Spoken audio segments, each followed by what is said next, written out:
Chapter 34. The Greatness of Udi. I bow down Sri Ganesh, I bow down Sri Saraswati, I bow down the Guru, I bow down the family Dinte, I bow down Sri Sita Ramchandra, I bow down Sri Sadguru Sainath. In the last chapter, I spoke as truly as I knew about the greatness of Udi.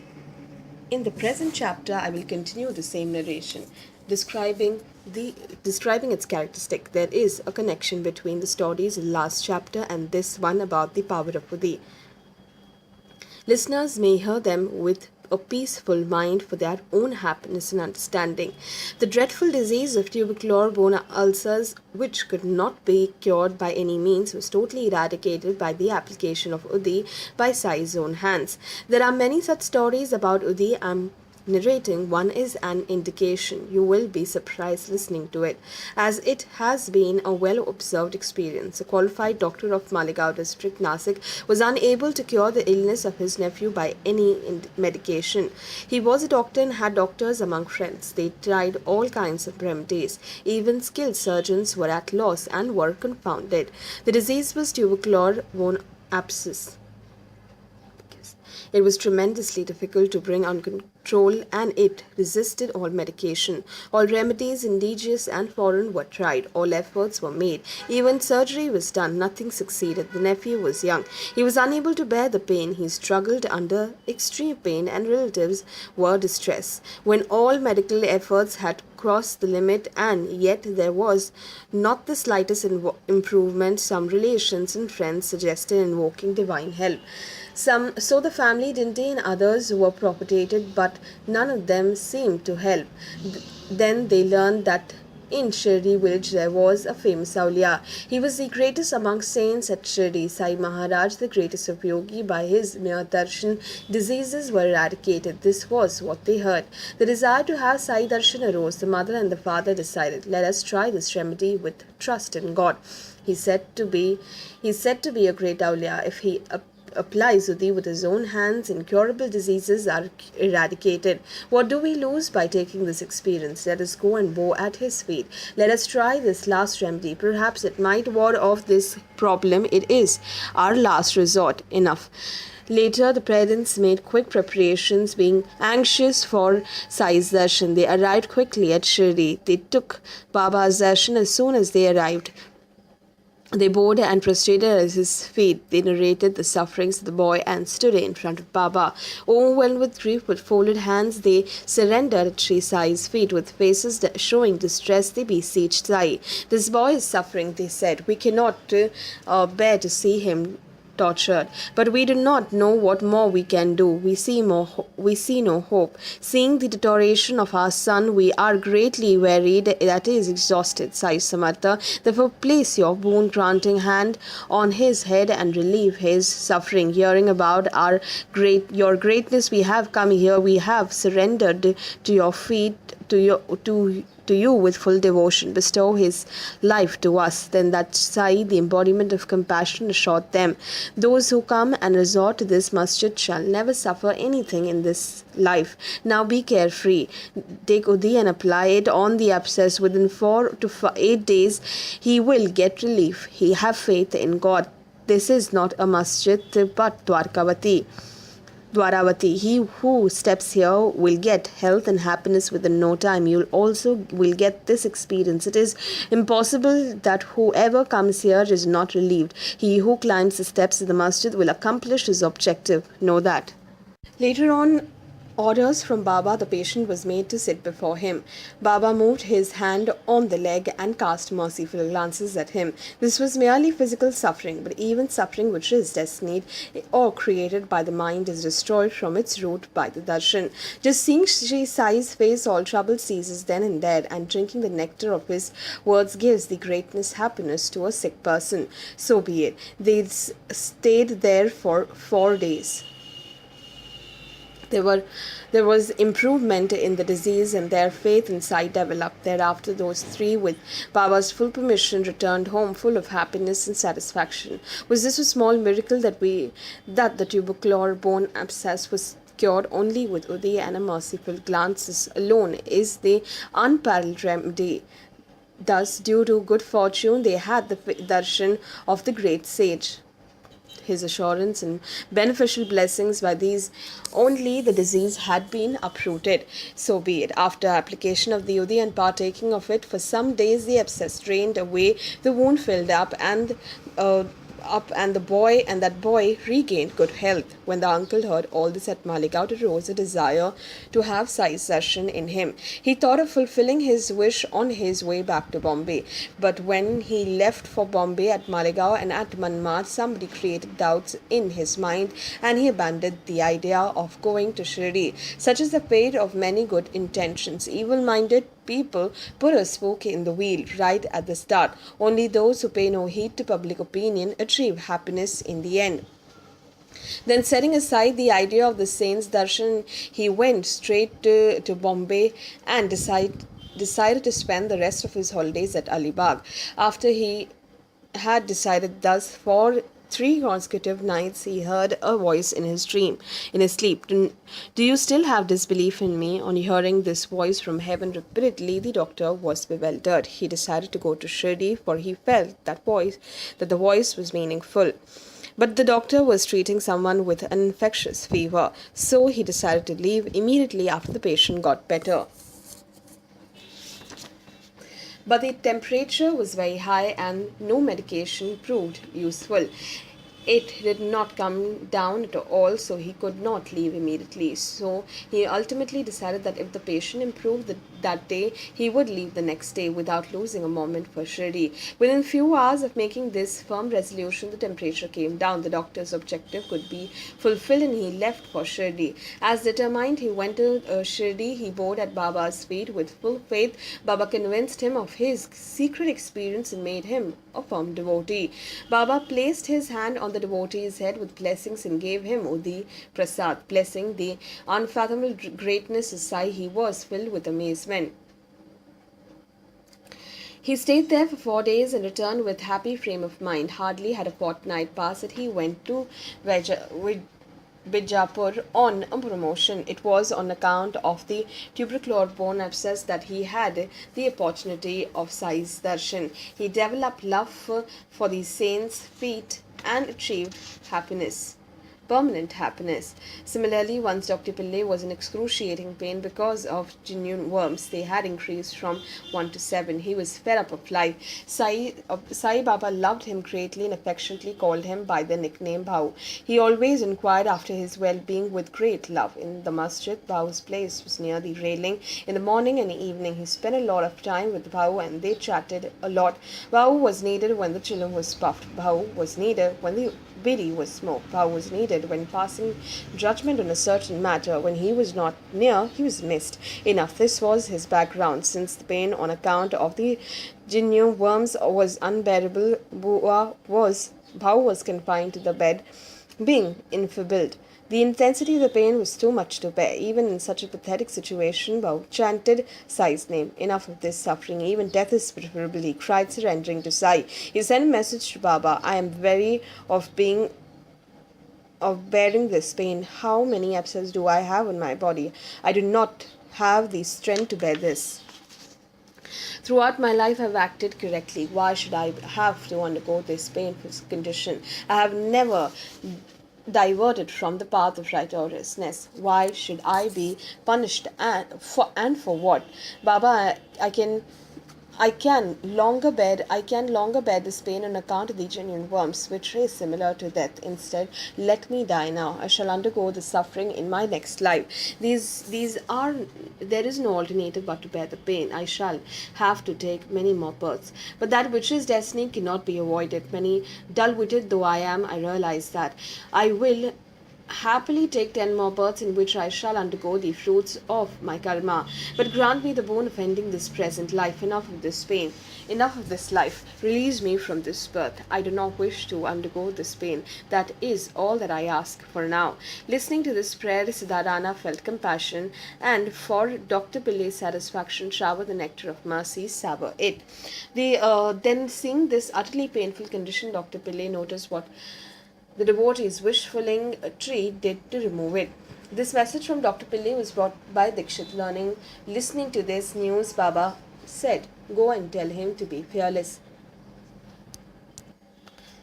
And the further message she sent, why should he be crippled for 10 lives? He has to bear it out only for 10 days. We shall both share it. When I'm capable of granting liberation, material desires, or spirituality, are you being brave and asking for something meaningless like death? Pick him up and bring him here. What has been destined must be born with equanimity. One should not be confounded like this. Bring him here on somebody's back. So the doctor was immediately brought to the masjid in such condition. Taking out the plaster from behind his back, Baba gave it to him to lean on, placing it at his right where Fakir Baba used to sit, and he said, "Lean on it again and stay quiet. Do not fret unnecessarily. Stretch your legs out comfortably, whereby you will be at ease. Whatever is destined has to be born. That is the only remedy. Good or bad, pleasure or pain, as for destiny, come either like nectar or poison. Bear in mind that the bear of opposites comes naturally, since in the life of a person neither happy nor miserable. Endure whatever comes. Allah is the master and protector. Always meditate upon Him. He takes every care. Surrender at His feet with body, mind, speech, and wealth. If one remains constantly thinking of Him, one will realize His functioning. Then Dr. Pillai said that Nana Sahib Chandorkar had tied a bandage over the wounds, but he had got no relief. Baba said, "Nana is mad. Remove the bandage, otherwise you will die. Now a crow will come and peck, then you will get well." Enough. While this conversation was in progress, Abdul came up immediately to pour oil in the lamp. See what happened all of a sudden. The masjid was as it is, small, and there was a large crowd of devotees. In the midst of all that, there was the confusion about Pillai. Abdul had no room to put his foot. Abdullah was concentrating on his work and had his attention on the lamps. Thereby he did not notice Pillai. Something unusual happened. What could Abdullah do? What is destined to happen will happen. Knowingly, his foot fell on the leg which Pillai had stretched out. The leg was as it is, swollen, and Abdullah stepped on it at that very spot. Then Pillai babbled out loudly as he was in excruciating pain. He shrieked once in such a way that it pierced the mind. Then, with folded hands, he prayed to Baba for mercy. Listen to it. The wound burst and the worms began to ooze out. Pillai was very restless. He was crying out loudly and singing alternately. O Kareem, have mercy on my pitiable state. Thou art called merciful and kind, thou art emperor of both the worlds. The world is thy splendor, the world is going to be destroyed, but your grandeur will be eternal. You are always the savior of the devotees. The pain was intermittent. He was in agony and lay down helplessly. Everyone felt that this was Sai Baba's sort. Baba said, "Look, Bhau, he seems to be uh, better. He is singing now." Pillai then asked him, "Is that a crow? Is that crow still going to peck at me?" Then Baba said, "Go and rest in the Vada now. Now the crow will not come again to peck at you. Did he not already come? He is the same one who trod on your leg. He is a crow who pecked and ran away. He squeezed out the worms." What crow? He had only been a figure. It had been only a figure of speech. Whatever had to happen was got done in front of all. He fulfilled the prediction. There were no ordinary words but destiny. Even the deeds done in previous births will have no effect. Within a short time, Bao began to feel better as the 10th dawn. And as the 10th day dawned, the disease was totally eradicated only by application of Udi and partaking of it. This was the only medication. All the 7 worms came out alive from the wound. They were thin and long. The excruciating pain eased. There was an end to the misery. Experienced this miracle, Pillai was overwhelmed and tears of affection flowed from his eyes by this fine deed of Baba. Pillai embraced Baba's feet. He was choked with emotion but could not utter a single word. After narrating one more experience, we shall conclude the discrimination of the greatness of Udi. One's experience matches one's devotion. That, in fact, is the sum and substance of this book. The story is about Bapaji, the youngest brother of Madhav Rao, and how he achieved his well-being with Udi when he was in difficulty. How much should I describe the marvel and the power of this Udi? Udi is the medicine par excellence for plague and other disease. While living at Saulvi, replaced near Shirdi, Bapaji's wife had fever and Bubu's developed neurons. He felt anxious. Seeing his wife in great pain at the fearsome night time, Babaji lost all fortitude and courage. During the night itself, he ran to Shirdi and arrived shaken and trembling. He told the full details to his brother. He said, "She has developed two buboes and is greatly troubled by the high fever. Come and see for yourself. I do not think all is well." When Babaji narrated this pitiful state to Madhav Rao, was shocked and terror stricken. He was at his wits' end. Madhav Rao, though normally a balanced person, was shocked to hear about the buboes. It is well known that bubonic plague could lead to a quick death. Whatever the situation had, a situation good or bad, or any work auspicious or inauspicious it was, the tradition in Shirdi to consult Sai. Then whatever he said was followed meticulously. Removed all he alone removed all problems of the devotees. How many such experiences can I describe? So, as per this routine, Madhav Rao also thought of adopting this means. He went to Baba, greeted him with reverence, and prostrated before him. He said, "Hail, hail, Sainath, have mercy on us, the helpless ones." Now, what is this problem that has arisen, causing unnecessary anxiety? Who else can we implore besides you? Take away this girl's agony and give us blessings. Remove this difficulty. Who else will care for us, bringing this terrible fever down? Be sure to your creed of protection. He also asked permission to leave when Baba said to him, "Do not go so late the night. Send Udi to her. Why care for the fever and newborns? God is our Father. She will be all right easily. Everything will be safe and without any problems. Eat early in the morning. You go to Saulveer and return. Do not be in a hurry to go now. Stay here calmly. Go tomorrow only. There is no need to be restless. When Udi is applied and partaken with faith, why should one be frightened?" Hearing this, Babaji was frightened. He was greatly disappointed. Madhav Rao knew the antidote of medicinal plants for this disease. With his knowledge would be of no use. Now, Madhav Rao knew fully well that without Sai's grace, no medicine could be effective. This was a secret and indication. So, going to Baba's willing, Madhav Rao sent the Udi and remained calm and quiet. Babaji returned disappointed when the Udi was mixed in water and given to drink and also applied to the body. She profusely perspired and fell asleep. By sunrise, the wife felt quite well. Gone was a fever and also the poisonous bubonic buboes. Papaji was surprised. At Shirdi, as soon as Madhav Rao awoke and finished his ablution, he came to the masjid for darshan on his way to Saulveer. He took Baba's darshan and prostrated at his feet. As soon as he got the Udi and blessings, he left from there. As he was descending the steps of the masjid, he heard Baba command him, "Shama, return immediately. There will be no cause to delay."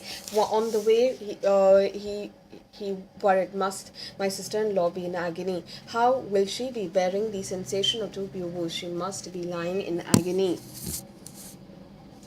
Failing to understand the meaning of Baba's word, "Return immediately," Shama was worried even more and walked fast on the way until he reached the Saulveer. He had no patience, but when he stepped across the threshold, he witnessed a miracle. One who had fever on account of plague the previous night was making tea before the fireplace. Madhav Rao was surprised to see the change in her condition. Then he asked Babaji, "How is it that she is busy with her normal routine?" Babaji replied, "This is the miracle due to Baba's Udi, certainly." He added, "As soon as I came, I gave her Udi to drink and applied it, massaging all over the body. She immediately profusely perspired and slept comfortably. Then this morning at sunrise she got up hale and hearty, free of booze and fever. All this is Sai's doing. When Shama saw the state of affairs, he immediately recalled Sai's words, "Return immediately." He understood the meaning and was amazed. The problem had ended even before his arrival. Madhav Rao had a cup of tea and returned. He went straight to the masjid and bowed down at Baba's feet. He said, "O Deva, what is this sort? Sitting here, you raise a turmoil in our minds, and the storm is raised. Later, you alone calm it down." Baba replied to him, "Observe that the ways of fate are difficult to understand. I do nothing nor make others do anything, yet I am held responsible for all that happens. I am just to witness the deeds that happen and occur on fate. The eternal Lord is the doer and the mover. He alone is the compassionate one. I am neither God nor the Almighty. I am not the Lord nor the Supreme Spirit. I only remember the Lord and remind people of the existence of the Supreme Lord. I am just a poor servant of Allah. He who abandons all pride is ever grateful to Him and places all his burden on Him will achieve his objective." Listen to an important and similar experience of an Iranian gentleman. His young daughter used to lose her speech hour on the hour. Every hour he got convulsions. Her body ached like a bow and she fell down at the very spot. She became unconscious and seemed as if she would die. No remedy was effective. Later, her friend of his described to him the importance of the Udi and told him that there was no other unbelievable sapphire remedy than that. Go to Parel without any delay and ask Dikshit for Udi, for of which he had a store. He will give it with great pleasure. Then every day, if you give this Udi, remember Sai with full faith to drink to fear. Then every day, if you give this Udi, remembering Sai with full faith to drink to her, this convulsion will be cured and she will be well and happy. Hearing this, then this Irani gentleman got Udi from Dikshit and gave it regularly to his daughter to drink, and she got cured. Whereas she used to have this problem every hour, she improved right away on taking the Udi as frequency of the fit decreased from 1 hour to 7 hours. At first, the frequency decreased from 1 hour to 7 hours, and after some time had passed, the fit stopped altogether. An old gentleman lived in a village near Harda. He was distressed on account of kidney stone and suffered much from it.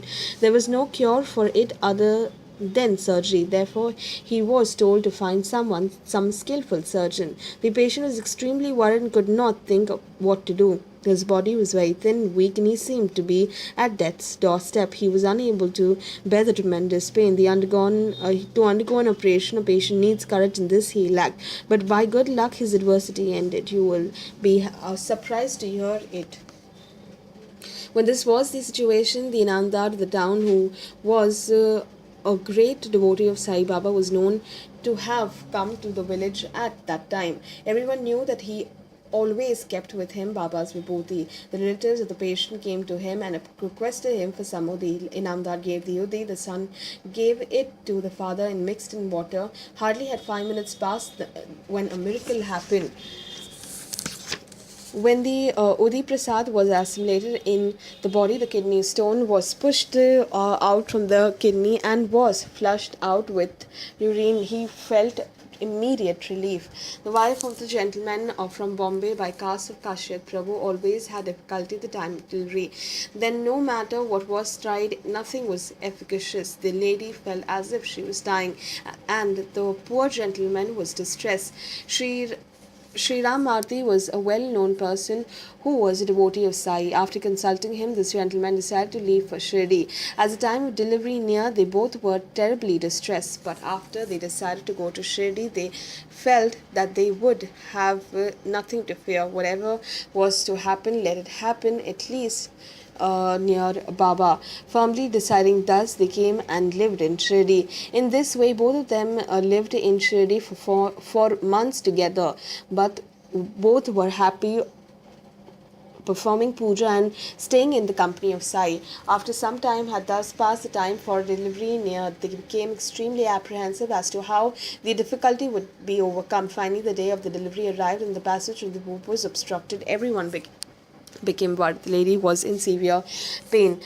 and was unable to think of what to do. She was chanting Baba's name for who else can have mercy. The neighboring ladies came in haste, praying to Baba fervently. One of them poured water in a glass, mixed udi, and gave her to drink. Hardly had 5 minutes passed when the lady delivered. The child was still born, having died in the womb itself. This was the fate of the child. She would conceive again later, but the lady felt relieved of her fears and was happy. It was in a happy state. She delivered without much trouble. She was freed from any danger to her life. The time for anxiety was averted. She remained in debt to Baba for life. The next chapter is even more interesting, and the listener's eagerness will be satisfied. The habit of criticizing will disappear as the devotion develops. We worship the formless, we will not give dakshina, we will not bow down, we will come for darshan only on these conditions. Even those with such resolution, when they saw Sai's feet, prostrated themselves with eightfold obeisance and rendered dakshina. What a miracle is this! The incomparable greatness of Udi, the loving devotion of Nevaskar, and how he maintained the righteous behavior of a householder by offering milk to a poisonous snake. All this will be narrated. Listening to such excellent stories will arouse loving devotion. The miseries of this world existence will subsidize. Is there greater bliss than this? Therefore, Hemad prays at Sai's fate to arouse love in the listeners to get involved in his stories. May there be well-being. This is the end of the 44th chapter, Sri Sai Samartha Satcharitra, written by the devotee Hemad Pant, implied by the saint and virtuous people called the greatness of Udi. This is offered to Sri Sadguru Sainath. May there be auspiciousness.